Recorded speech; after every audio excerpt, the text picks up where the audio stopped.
Now let's see what the observations say about galaxy evolution. The simplest thing to do is take images at different wavelengths. That is observationally much cheaper than taking spectra, which require longer integration times. And this can be used to do galaxy counts as a function of their brightness, color, etc. But that can only go so far, and to really understand what's going on, redshifts really are necessary. So it was only in the recent years that we have obtained sufficiently large samples of galaxies in deep fields to really reach a good observational understanding of galaxy evolution. There is one important dichotomy. You can think of star formation as coming in two flavors. The simple, unobscured star formation, where you see the light from stellar photospheres as they are, or light absorbed and re-radiated by interstellar dust, which now moves all of the energy into far infrared or sub-millimeter regime. So there are two regimes in which we can observe galaxy evolution and star formation in them, and each of them has its own tools and selection effects and limitations.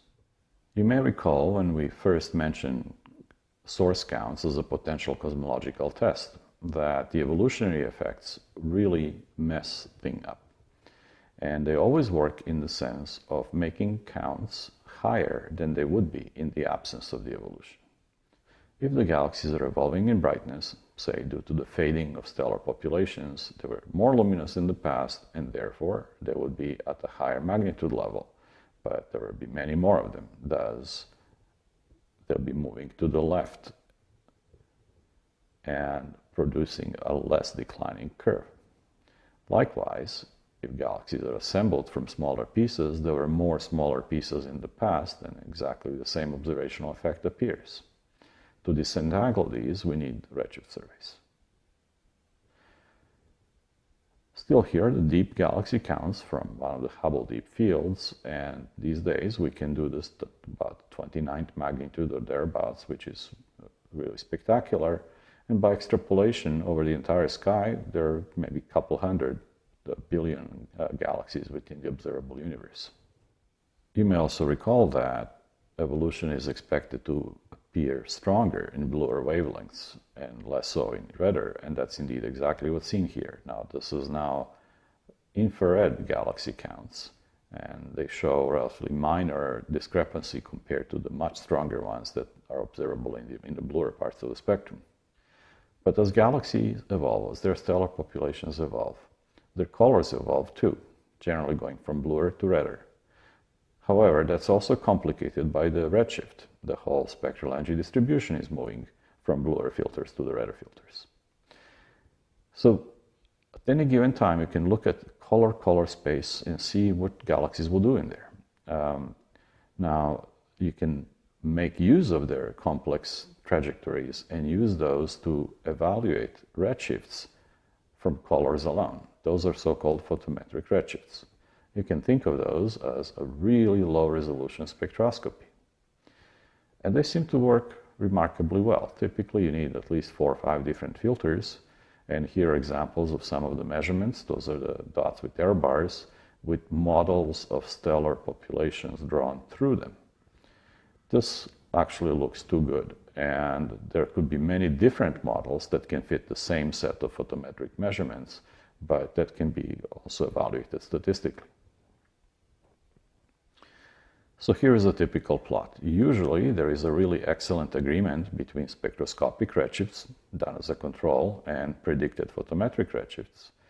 The state of the art is that may be done to within a few percent.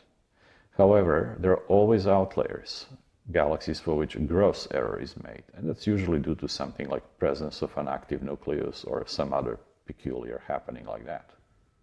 A particular form of photometric redshifts relies on the presence of deep jumps in the spectrum of a galaxy. There are a couple of those. There is the limit of the Balmer series of hydrogen, which then results in a step of a modest magnitude around 3,600 angstroms in the rest frame. So you can use that by measuring flux in filters blueward of that jump and redward of the jump. An even stronger effect occurs at the limit of the Lyman series, and those are extremely useful to find galaxies at very high redshifts. Moreover, for the reasons we'll be discussing later, intergalactic medium absorbs light blueward of Lyman alpha line, so it's really the wavelength of the Lyman alpha line that serves as an interesting jump point. This has been used to great effect, in particular by Steidel and collaborators, to discover large numbers of galaxies at high redshifts and then study their evolution and properties. But again, colors and magnitudes have their limitations, and redshifts are needed. So with the advent of 8-10 meter class telescopes like VLT in Chile or Keck telescopes in Hawaii and Subaru and so on, it became possible to actually do this in an effective way. Also, there was development of multi-fiber spectrographs, which you may recall also revolutionized redshift surveys at low redshift. And nowadays, thousands, hundreds of thousands of faint galaxy redshifts have been obtained. A good winning strategy is to obtain really deep images from space, where you don't have to worry about the effects of Earth's atmosphere. Images taken with Hubble can go much deeper than those taken from the ground, with a better resolution. And so there is a set of selected fields in the sky where very deep observations have been obtained. Hubble Deep Field was the first one, followed by the Ultra Deep Field and Chandra Deep Field and Extremely Deep Field. So these are the deepest windows in the universe we obtained so far. Once you have these images in a number of filters, you can deploy large telescopes to measure redshifts of as many galaxies as you possibly can. And that's still very much an ongoing enterprise in observational cosmology. Here is the first one of those, the Hubble Deep Field, with its characteristic B2 bomber shape, and a histogram of redshifts obtained with the Keck telescope. So even those were the deepest observations until then, the bulk of these galaxies is actually not at very high redshifts, about redshift a half. And they go beyond redshift of 1, but not by a lot. In subsequent work, pushing ever deeper, galaxies were found out to redshifts of 5 or even almost 6, but still the bulk of these, even at the limit of the present-day observations with 8 and 10 meter class telescopes, is of the order of unity or less.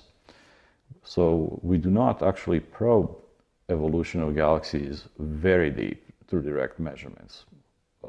Small numbers we do see, but then one has to be aware of selection effects. The complete understanding is really at redshifts less than 1.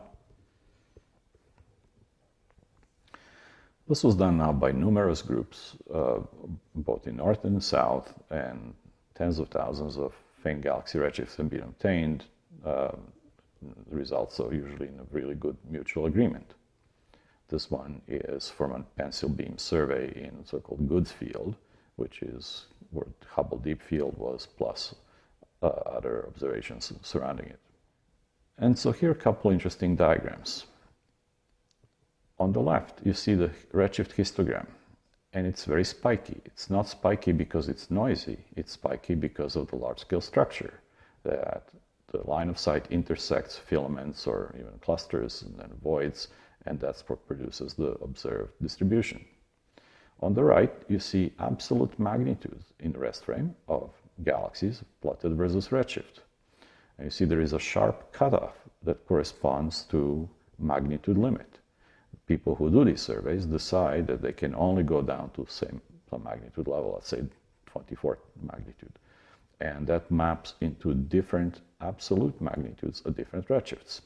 So this is a built-in but well understood selection effect. Nevertheless, one has to be aware of it. Naively, if you looked at this, you would conclude that galaxies at higher redshifts are more luminous. No, you simply only see the luminous ones at high redshift, and you're not seeing the fainter ones. So this was done for deep fields, and the results is as follows. Individual galaxies cannot be really compared. You need to look at the whole population, and the simplest description of the entire population is the luminosity function, distribution of galaxy luminosities. So if you look at that in different redshift shells, you find out that the observed galaxy luminosity function is very similar to the one we see near us. It evolves very slowly, but you begin to see a couple interesting effects. By about redshift of half or so, the faint end steepens. We see more evolution in intrinsically fainter galaxies. And second thing is that as you push deep enough, you start to see brightening at the bright end, which is what you expect from fading of stellar populations. The steepening was a little bit of a surprise. It was thought before that galaxies responsible for the excess counts in the deep skies, deep imaging, are evolving galaxies at larger redshifts. The bulk of them turn out to be dwarf galaxies at modest redshifts. And the evolution of galaxies depends very much on their intrinsic luminosity. This is known as the downsizing.